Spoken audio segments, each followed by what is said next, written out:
ऐसी सरकार है उपाध्यक्ष महोदय जो इस वृद्धावस्था सम्मान भत्ते में भी भेदभाव करने का काम करती है।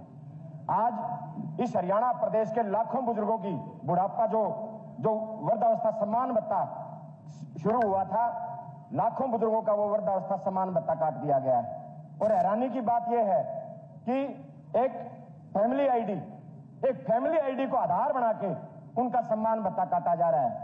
मैं उपाध्यक्ष महोदय इस सरकार से पूछना चाहता हूं, क्या किसी अमीर घर में किसी बुजुर्ग की उपेक्षा नहीं हो सकती? एक बुजुर्ग, हरियाणा में एक परंपरा है उपाध्यक्ष महोदय, यह परंपरा है कि घर कोई बहन या बेटी आती है तो उसके हाथ पे घर का बुजुर्ग, घर के आदमी 150 रुपए 10 रुपए रखने का काम करते हैं।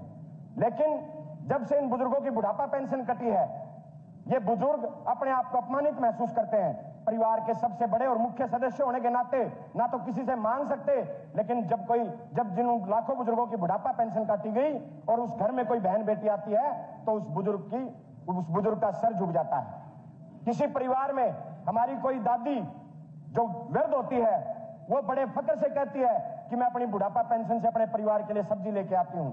और बीजेपी के भी सदस्य आपको इस बात में हामी भर देंगे कि इस फैमिली आईडी के नाम के ऊपर हजारों बुजुर्गों को अपमानित किया जा रहा है। मैं आपसे प्रार्थना करना चाहता हूं, हरियाणा में बहुत सारे ऐसे गांव हैं जहां बैंक शाखाएं नहीं है और वहां से उन हजारों गांव के बुजुर्गों को दूसरे गांव में जाना पड़ता है बुढ़ापा पेंशन लेने के लिए। सुबह, उपाध्यक्ष महोदय, सुबह से वो लाइन में लगते हैं और शाम तक लाइन में लगे रहते हैं अपनी बुढ़ापा पेंशन लेने के लिए। हमारी चौपालें गांव में, हरियाणा प्रदेश के हर गांव में चौपालें जहां बुजुर्ग बैठते हैं, वो पहले भी सरकारें रही हैं जहां बुजुर्ग को बुढ़ापा पेंशन चौपालों में मिल जाती थी। बेरा मैंने कटवानी तो पड़ती होगी, वो विधायक जी निकलवानी तो पड़ती होगी, को कटवानी को नहीं।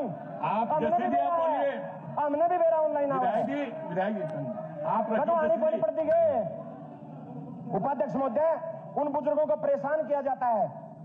मैं आपसे, ये मेरा टाइम खराब कर रहे हैं जी मंत्री जी, इनसे प्रार्थना है जी, मेरे बोलने पास से बोल लियो जी। हाँ ठीक है जी, बोलो।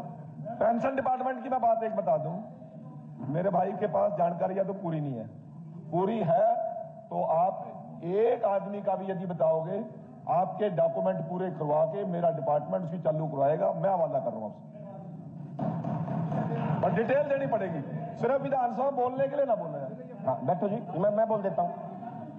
उपाध्यक्ष महोदय, अगर हरियाणा प्रदेश के लाखों बुजुर्गों की बुढ़ापा पेंशन फैमिली आईडी के नाम पे ना काटी गई होगी तो मैं इस सदन से चला जाऊंगा, नहीं तो मंत्री जी चले जाएंगे। और मैं वायदा करता हूं, मंत्री जी जाओ ना, मंत्री जी भागो मत आइए सीट पे और मेरी बात पूरी सुन के जाइए।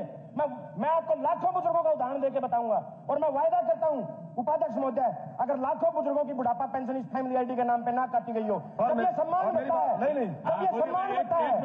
आपने इनका नाम नहीं, सुनो, हमारा छोटा भाई है, कोई बात नहीं, पर मैं एक बात कहना चाहता हूं, ना तन्ना जाने की जरूरत, ना मर जाने की जरूरत, तो कागज लगा तेरे पूरी कर देंगे हम यार। तो बड़ी मुस्कुरा मत रखने को खागा तो फैमिली आईडी का बहाना बनाया जा रहा है मंत्री जी, फैमिली आईडी का बहाना बनाया जा रहा है। 7 तारीख से सर सदन चल रहा है, डेली राम रमैया और रोज मिल रहे हैं, एक दिन भी से क्या बोलने के लिए क्यों बोल रहे हैं यार? तो वैसे भी दिखा सकते हैं, जैसे भी आप शुरू कीजिए जी। लो मंत्री जी, यारी आप जो भी हो मंत्री जी को दे दीजिएगा। उपाध्यक्ष महोदय, मैं मांग करता हूं सरकार से, माननीय मंत्री जी से मांग करता हूं कि इस वृद्धावस्था सम्मान भत्ते को इस फैमिली आईडी में उलझा के उनकी तनख्वाह ना काटी जाए। जो भी व्यक्ति हरियाणा प्रदेश में 60 साल का हो जाए उसको यह सम्मान भत्ता मिलना चाहिए।